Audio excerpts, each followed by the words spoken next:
آیا اس کے بعد جو جسمی تعلق برقرار ہوگا اس کو زنا کہا جا سکتا ہے؟ تو جواب یہ ہے کہ نہیں. جو بچہ پیدا ہوگا کیا اس کو ولد الزنا کہا جائے گا؟ تو جواب ہے کہ نہیں. یہاں پر اس سیکشول ریلیشن شپ کے لیے جو فقہ میں لفظ استعمال ہوتا ہے وہ ہوتا ہے کہ وطیہ بالشبہ، ایک شبہ ہے، یہاں پر زنا نہیں کہا جا سکتا. اور یہ بھی یاد رکھیں، ہمارے دیہاتی قسم کے، وحشی قسم کے کلچر کو اسلام کے نام پر پروموٹ کرنے والے ملا اور سو کالڈ دیندار لوگ، اگر دو افراد کو آپ بدترین حالت میں بھی دیکھ لیں تو بھی زنا ثابت کرنا الگ موضوع ہے اور اس حالت میں دیکھنا الگ موضوع ہے. یہ تفصیلی گفتگو ہے. لیکن اگر ثابت بھی ہوگا تو ایک دفعہ زنا ثابت ہوگا. ان موصوف نے کیونکہ 3 گھنٹے بولتے ہیں اور ہدف یہ ہوتا ہے کہ نئی بات کرنی ہے چاہے کچھ ہو جائے، انہوں نے لفظ استعمال کیا اس بچی کے لیے کہ ایسے میں تو دشمن بھی یہ لفظ استعمال نہیں کرتا کسی کے لیے.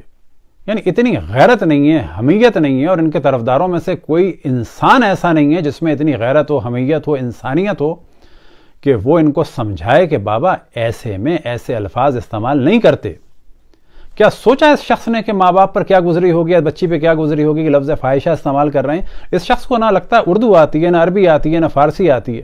اردو اور فارسی میں تو صرف اس کے یہ معنی ہیں فاحشہ کے کہ وہ عورتیں کہ جو اپنی عزت کی باقاعدگی سے نیلامی کرتی ہیں پیشے کے طور پر.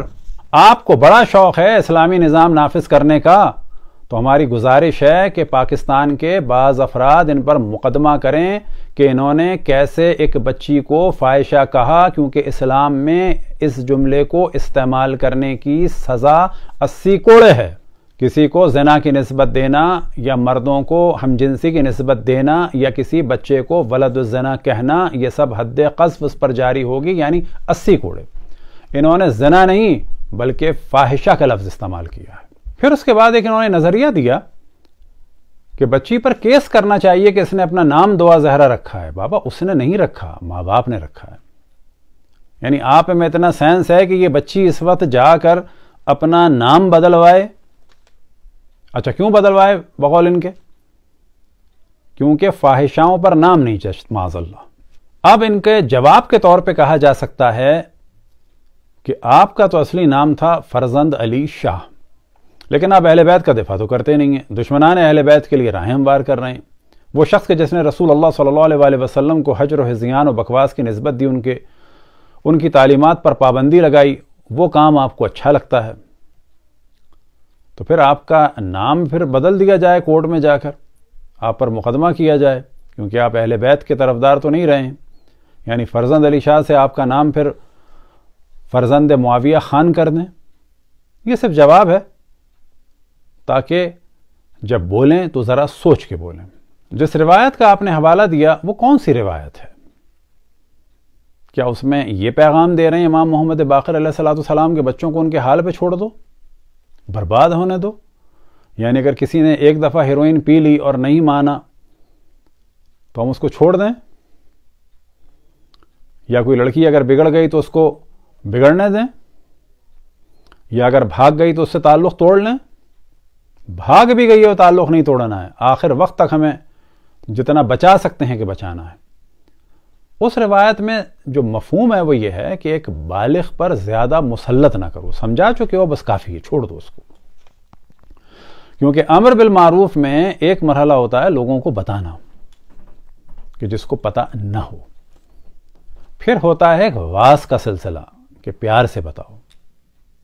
لیکن اب کیونکہ باپ وہاں پر بتاتا تھا اور لڑائی کسی کیفیت ہوتی تھی، تو یہ آپ کی ذمہ داری ہے کہ پوری روایت دکھائیں وہ کون سی ہے.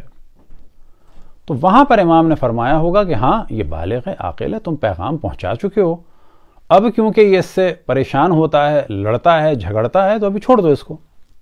لیکن امام نے یہ نہیں فرمایا ہوگا کہ بعد میں پیار میں بھی اس کو واز نہ کرنا، نصیحت نہ کرنا، بلکہ ایریٹیٹ نہ کرنا. اس قسم کی روایات کا یہ مفہوم ہوتا ہے. تمام پاکستانیوں کی ذمہ داری ہے کہ جو کچھ ہندو بچیوں کے ساتھ ہوا، مسیحی بچیوں کے ساتھ ہوا، قادیانیوں کے ساتھ ہوا، پھر اس کے بعد جو شیعہ اور سنی بچیوں کے ساتھ ہو رہا ہے، تو کبھی بھی ان چیزوں میں دین و مذہب کو نہ دیکھیں۔ کسی معاشرے میں جب ہمارا ہدف ہو عدل اور انصاف، تو وہاں پر پھر کسی بھی دین کو اور مذہب کو نہیں دیکھتے۔ حتیٰ پاکستان میں اگر کوئی ایسی فیملیز ہوں جو اپنے آپ کو ایتھیسٹ کہیں، ہمیں پھر انہیں بھی انصاف دینا ہوگا۔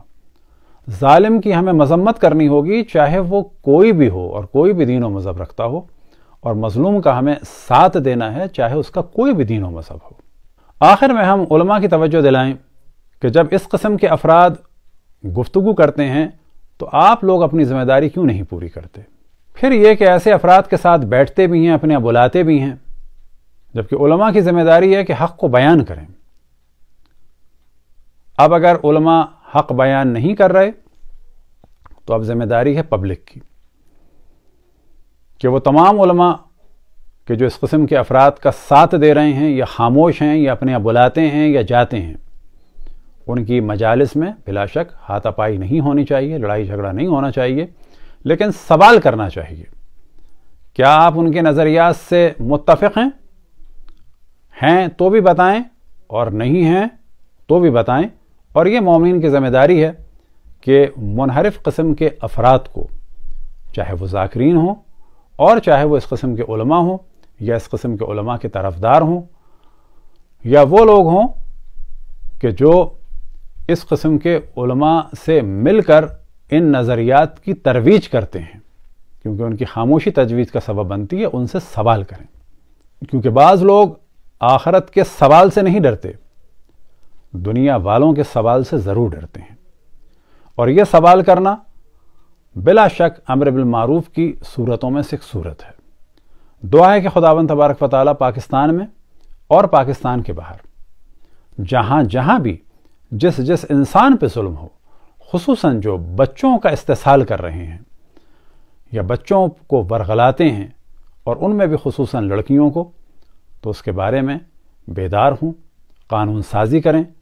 اور آخر میں ہم توجہ دلائے گفتگو ختم کریں کہ بار بار ہم اس جانب توجہ دلا رہے ہیں کہ پورے پاکستان میں شادی کی ایک عمر ہونی چاہیے، مثال کے طور پہ 18 سال، ہر صوبے میں ایک عمر ہونی چاہیے، اور کورٹ میرج کرنے والی بچیوں کی عمر میں اضافہ ہونا چاہیے، مثال کے طور پر 22 سے لے کر 25 سال۔ اسی طریقے سے لڑکوں کی عمر میں اضافہ ہونا چاہیے، اور ایسے لڑکوں کی کورٹ میرج ہونی چاہیے کہ جو کفالت کر سکیں، اور گھر سے بھاگنے والیوں کو سپورٹ نہیں کرنا چاہیے، کیونکہ یہ سپورٹ اگلی زندگی میں جو زیادہ پاسبلٹیز ہیں وہ ان کی بربادی کا سبب بنتی ہیں۔ اور اگر کبھی ایسا ہو جائے تو گھر والوں کو دوبارہ اپنے بچوں کو ایکسیپٹ کر کے ایک نئی زندگی کی جانب دعوت دینی چاہیے۔ وصلی اللہ علی محمد وآلہ الطاہرین۔